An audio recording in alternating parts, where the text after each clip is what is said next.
أعوذ بالله من الشيطان الرجيم بسم الله الرحمن الرحيم الحمد لله رب العالمين صدق الله العظيم صلی اللہ علیہ وآلہ وسلم۔ تمام تعریفیں اس خدائے بزرگ و برتر کے لیے جو تمام جہانوں کا پالنے والا ہے، اور بے انتہا درود پیارے محبوب سید عالم سرور کونین فخر موجودات پر صلی اللہ علیہ وآلہ وسلم پر، جو کہ تمام جہانوں کی جان ہیں۔ تصوف قادری کے تمام ویورز کو میری طرف سے السلام علیکم ورحمۃ اللہ وبرکاتہ۔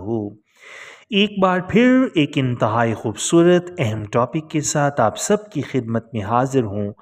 ہم ہیں آپ کے خادم، آپ کے نوکر اور مرشد کریم کے در کے ادنا سے گدا ساجد علی قادری امیری۔ سامعین محترم، آج کا ہمارا موضوع سخن ہے سورہ کوثر کے باطنی اسرار اور ایسے حقیقی راز کہ عقل دنگ رہ جائے۔ لیکن ٹاپک کی طرف بڑھنے سے پہلے آپ سب سے ہمیشہ کی طرح یہ التجا پیش کروں گا کہ اگر آپ اس چینل پر نئے ہیں تو اپنے اس چینل کو ضرور سبسکرائب کر لیں، بیل آئیکن پر کلک کر کے آل نوٹیفیکیشن پر کلک کرنا مت بھولیے گا۔ سامعین محترم، قرآن کریم فرقان حمید اللہ کی پاک کتاب، جس کو ہم یہ سمجھ بیٹھے ہیں کہ شاید تصوف الگ ہے، قرآن الگ ہے۔ حقیقت یہ ہے کہ قرآن ہی سارا تصوف ہے، اور جو صوفیاء نے، جو فقراء نے جو عبارات لکھی ہیں وہ حقیقت میں قرآن کی ہی تفسیر ہیں۔ لیکن نہ ہمیں قرآن سمجھ میں آیا، نہ ہمیں صوفی سمجھ میں آیا، نہ ہمیں فقیر سمجھ میں آیا۔ نہ سمجھ آنے کی وجہ یہ ہے کہ ہم نے فقراء کی مجلس میں جانا ہی گوارا نہیں کیا۔ سامعین، ہم ان کے پاس بیٹھے نہیں کیونکہ ان کا ظاہری حلیہ ہی جو عام بندے کی سمجھ سے باہر ہے۔ سامعین محترم، فقیری کا مفہوم کیا ہے؟ وہ لوگ ہر چیز سے بے نیاز ہو کر دنیا سے بھی اور آخرت سے بھی وہ صرف اللہ کی بارگاہ میں، اللہ کے حضور ہمیشہ حاضر رہتے ہیں اور دنیا کی فکر سے لا تعلق رہتے ہیں۔ حضور سلطان العارفین حضرت سخی سلطان باہو رحمۃ اللہ تعالی علیہ فرماتے ہیں کہ اگر تو آئے تو دروازہ کھلا ہے، اور اگر تو نہ آئے تو یہ نہ سمجھ کہ حق کو تیری ضرورت ہے، بلکہ حق تو بے نیاز ہے۔ حق کو کیا سروکار ہے کسی سے؟ تجھے حقیقت میں حق کی ضرورت ہے۔ جب تک سامعین محترم، جب تک ہم دروازہ نہیں کھٹکھٹائیں گے تو کیسے ہم سمجھ پائیں گے؟ جب ہم تفکر ہی نہیں کریں گے، کسی چیز کو سمجھنا ہی نہیں چاہیں گے، پھر یقیناً ہم نہیں سمجھ سکتے۔ اگر ہم بضد ہو جائیں اپنی انانیت میں کہ بس میں نہ مانوں، پھر یہ جو میں ہے یہ تو کبھی بھی نہیں مانتی، اسی میں کے ہی تو سارے جھگڑے ہیں، اسی میں کے ہی تو سارے فساد ہیں، ایک یہ میں مان جائے تو پھر سارے جھگڑے ہی ختم ہو جائیں۔ اللہ کریم کا فرمان ہے سورہ کوثر میں، اِنَّا أَعْطَيْنَاكَ الْكَوْثَرَ، کہ اے محبوب ہم نے آپ کو جام کوثر عطا کیا ہے۔ سامعین محترم، اس کا ظاہری مفہوم یہ ہے کہ پیارے محبوب سید عالم صلی اللہ علیہ وآلہ وسلم کو حوض کوثر عطا ہوئی ہے۔ ظاہریت کے اعتبار سے اپنے مقام پر یہ بات بالکل درست ہے، لیکن دوستو، حوض کوثر، جام وحدت یہ کیسے ملے گی آخرت میں، جس کو دنیا میں ہی جام وحدت مل چکا ہوگا؟ سامعین محترم، خود قرآن گواہ ہے، سورۃ الاسراء میں آیا ہے کہ من کانا فی ہذہ اعمی، کہ جو لوگ یہاں پر اندھے ہیں وہاں بھی اندھے رہیں گے۔ سامعین، اگر وہ لوگ یہاں اللہ کے نور کو نہ پہچان سکے تو وہ وہاں پر بھی اندھے ہی رہیں گے۔ اگر یہاں باطن کی نگاہ سے آقا کریم صلی اللہ علیہ وآلہ وسلم کو یہاں نہ دیکھا تو وہاں بھی نہ دیکھ پائیں گے۔ مولا علی کو نہ دیکھا، وہ وہاں پر بھی نہ دیکھ پائیں گے۔ مولا حسن و حسین کو نہ دیکھا تو وہ وہاں پر بھی نہیں دیکھ پائیں گے۔ ان کے لیے وہاں سب سے بڑی سزا یہی ہوگی کہ وہ مارے مارے پھریں گے، نہ سمجھ آئے گی کہ جانا کدھر ہے۔ اس سے بڑی سزا تو ہو ہی نہیں سکتی۔ تو سامعین محترم، جام کوثر جو حضور علیہ السلام کو عطا کی، اس کا جام بہت سے صحابہ نے پیا۔ اسی دنیا کے اندر ہی جناب سیدنا صدیق اکبر، جناب سیدنا عمر فاروق، جناب سیدنا عثمان اور حضور مولا مشکل کشا شیر خدا وجہ اللہ الکریم اور دیگر صحابہ جیسے حضرت سیدنا سلیمان فارسی ہیں، جیسے سیدنا حضرت ابو ذر غفاری ہیں، جیسے سیدنا حضرت عمار بن یاسر ہیں، جیسے سیدنا حضرت بلال حبشی ہیں اور جیسے سیدنا حضرت خواجہ اویس کرنی، ان سب نے اس جام وحدت کو حضور صلی اللہ علیہ وآلہ وسلم کے سینہ سے پی لیا تھا۔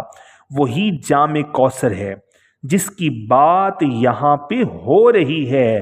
سامعین محترم، یہی جام کوثر اللہ نے اپنے محبوب کو عطا کیا اور وہ آج تک کاملین کے سینہ میں پوشیدہ راز کی طرح محفوظ ہے۔ سامعین، اس جام کوثر کو حاصل کرنا اور حاصل کرنے کے لیے تگ و دو کرنا، یہ آپ لوگوں کا کام ہے۔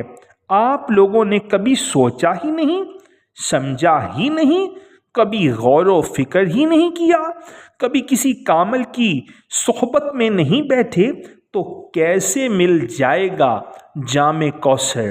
سامعین، اور یاد رکھیں، جس نے پی لیا وہ وحدت کے دریا میں غوطہ لگا کر وہ جدھر بھی دیکھتا ہے اسی کا نظارہ دیکھتا ہے، اور جس نے وہ جام وحدت پی لیا اس کے لیے اس جہاں میں بھی آسانی ہے، اس جہاں میں بھی آسانی ہے۔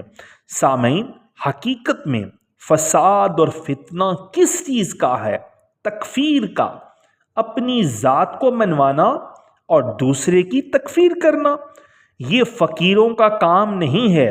اور سامعین، سکون کیا ہے، امن کیا ہے، شانتی کیا ہے کہ اپنی ذات کی نفی کرنا، دوسروں کو تسلیم کرنا، اور جب جام وحدت پی لیا تو پھر پوری کائنات کو تسلیم کرنا، کہ ہر ذرے کو تسلیم کرنا، ہر وجود کو تسلیم کرنا، کیونکہ سارے کا سارا وجود تو اسی کا ہے نا، ظاہر باطن سب کچھ اسی کا ہی ہے۔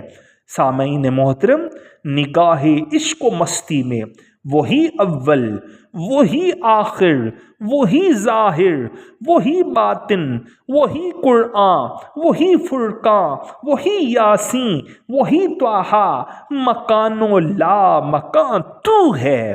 سامعین محترم، کہ جدھر دیکھتا ہوں ادھر تو ہی تو ہے۔ نفی کی نظر سے دیکھیں تو اثبات خود بخود نظر آئے گا، اور جب نفی ہی نہیں کرنی، اپنے نفس کو منوانا ہے، پھر کبھی بھی آپ حقیقت خدا تک نہیں پہنچ سکتے۔ سامعین محترم، لیکن یہ آپ کو سیکھنا پڑے گا، آپ کو آنا پڑے گا طالب حق بن کر، پھر ہی آپ کو جام وحدت، جام کوثر پی سکتے ہیں، وگرنہ پھر مارے مارے پھرنے کے علاوہ یہاں بھی وہاں بھی کوئی حل نہیں۔ سامعین، یاد رکھیں کہ تنقید کرنے والے تنقید کر رہے ہیں، شور مچانے والے شور مچا رہے ہیں، جس کی جو توفیق ہے وہ اس کے مطابق کام کر رہا ہے۔ سامعین محترم، پھر فرمایا گیا فَصَلِّ لِرَبِّكَ وَانْحَرْ، کہ پڑھ اپنے رب کی نماز اور قربانی دے۔ سامعین، اب قربانی دینے کا یہاں حکم آیا ہے۔ جس نے وہ جام وحدت پی لیا، حضور کے پاک سینہ سے جام کوثر کا وہ نور حاصل کر لیا، اب اس کے لیے اگلا حکم آ گیا ہے کہ پڑھ اپنے رب کی نماز اور قربانی دے۔ اور یاد رکھیں، قربانی کس چیز کی دینی ہے؟ کسی دمبے کی قربانی دینی ہے؟ کسی بکرے کی نہیں، کسی جانور کی نہیں سامعین، نہیں، بلکہ اپنے اندر بیٹھے ہوئے اس ملعون نفس امارہ جانور کی دینی ہے قربانی، کہ جو سانپ بن کر آپ کے سینہ کے اوپر بیٹھا ہے اور نہ آپ کو چین لینے دے رہا ہے، نہ زمانے والوں کو چین لینے دے رہا ہے۔ اس نفس کی قربانی دینی ہے، اس نفس کی گردن پر لا کی تلوار چلانی ہے، اور اس نفس کو زیر کر کے مرشد کے قدموں میں رکھ کر پھر اپنے رب کی نماز پڑھنی ہے، پھر اپنے رب کی پاکی بیان کرنی ہے، کیونکہ وہ رب تو پاکیزہ ہے اپنی ذات میں۔ اس نے اپنی صفت آدم کی صورت میں سامنے کی ہے، اب صفت کا کام ہے کہ اپنی ذات کو اس ذات حق میں محو کر کے خود کو پاک کریں۔ سامعین، جیسا کہ فرمایا گیا کہ فلاح پا گیا وہ کہ جس نے اپنے نفس کو پاکیزہ کر لیا۔ اسی لیے بابا بلے شاہ حضوری رحمت اللہ تعالی علیہ فرماتے ہیں کہ اتراں دا تو کڈ دریا، مچھلیاں وانگوں تاریاں لا، پھر بھی تیری بو نہیں مکنی، پہلو اپنی میں مکا۔ سامعین محترم، جتنے مرضی ہم لوٹے پانی کے ڈالتے رہیں ظاہری جسم پر، اندر وہی ناپاکی، وہی رجس، وہی طمع، وہی لالچ، وہی ہرس، وہی جھگڑے، وہی فساد۔ جب سب کچھ وہی ہے اندر، تو پھر کیا پاک کر لیا ہم نے؟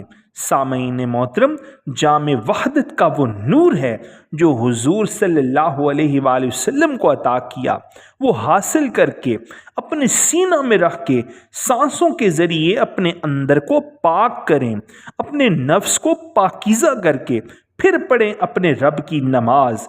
یہ ہے حقیقی مقصد انسان کا۔ قرآن تصوف سے باہر نہیں ہے، یہی تو ہے تصوف۔ سامعین، اس کے بعد فرمایا گیا ان شانئک ھو الابتر، کہ یقیناً آپ کا دشمن ہی بے نام و نشان ہے۔ دشمن کون ہے؟ دشمن یہی ہمارا نفس ہے، نفس امارہ۔ وہ کافر و یہود میں بھی ہے، وہ ہر انسان میں ہے، وہ مسلمان میں بھی ہے۔ سادہ سی مثال ہے کہ ابن زیاد کیا تھا؟ بظاہر مسلمان، وہ نفس امارہ کے ساتھ ہی رسول خدا صلی اللہ علیہ وآلہ وسلم کے خاندان کا دشمن بن گیا۔ حقیقت میں دشمن کون ہے؟ نفس امارہ ہی ہے۔ یقیناً آپ کا دشمن یعنی نفس امارہ یہی بے نام و نشان ہے، اس نے آخر مٹ جانا ہے۔ کل نفس ذائقۃ الموت، اس نفس کو موت واقعہ ہو کے رہے گی، اور جو نفس امارہ کی حالت میں اس دنیا سے چلا گیا وہ اسی حالت میں اٹھایا جائے گا۔ اور جو تکلیفیں اور جو تنگ دستی ہے، جو سزائیں ہیں، وہ نفس امارہ کو ہی ہیں، نفس مطمئنہ کو نہیں، یا روح کو نہیں ہے۔ روح تو ازل سے پاک ہے، روح کو تو اس پنجرے کا قیدی بنایا گیا ہے۔ حقیقت میں یہ سارے فساد جھگڑے نفس کے ہیں۔ حضور سرکار بابا بلے شاہ حضوری قادری رحمت اللہ تعالی علیہ، آپ نے کیا خوب کہا کہ کن فیکون جدو آکھیا تے اسی بھی کولے ہی ہاسے، ہکے لا مکان مکان ساڈا، ہکے بت وچ آن پھساسے، ہکے ملک سانو کریندے سجدے، ہکے خاک وچ آن رلاسے، نفس پلیت پلیت چا کیتا، اسی کوئی اصل و پلیت نہ ہاسے۔ سامعین، یہ ساری ناپاکیاں نفس کی ہیں۔ اس بات کو سمجھیں، نہ اسے رمضان کریم میں ہتھ کڑیاں لگ سکتی ہیں، نہ محرم میں، نہ ربیع الاول میں، اور نہ ہی کسی اور پاک مقدس مہینے میں۔ جو پاک اور مقدس مہینے ہیں وہ تو ہیں ہی پاک، اس نفس کو کیسے پاک کرنا ہے اس کی فکر کریں۔ اس نفس کو جو ہتھکڑیاں لگا سکتا ہے وہ ایک ہی ہے، مرد مومن، مرد کامل، فقیر کامل۔ وہ اگر کسی کو قبول کر لے تو پھر ہماری زندگیاں سنور جاتی ہیں۔ سامعین محترم، اگلی آنے والی ویڈیو تک کے لیے اپنے اس خادم کو، اپنے اس نوکر کو اجازت دیجیے۔ اللہ نگہبان، فی امان اللہ، وصلی اللہ تعالی علی حبیبہ خیر خلقہ نور عرشہ وزینت فرشہ سیدنا محمد وعلی آلہ واصحابہ واولیاء امتہ اجمعین الی یوم الدین۔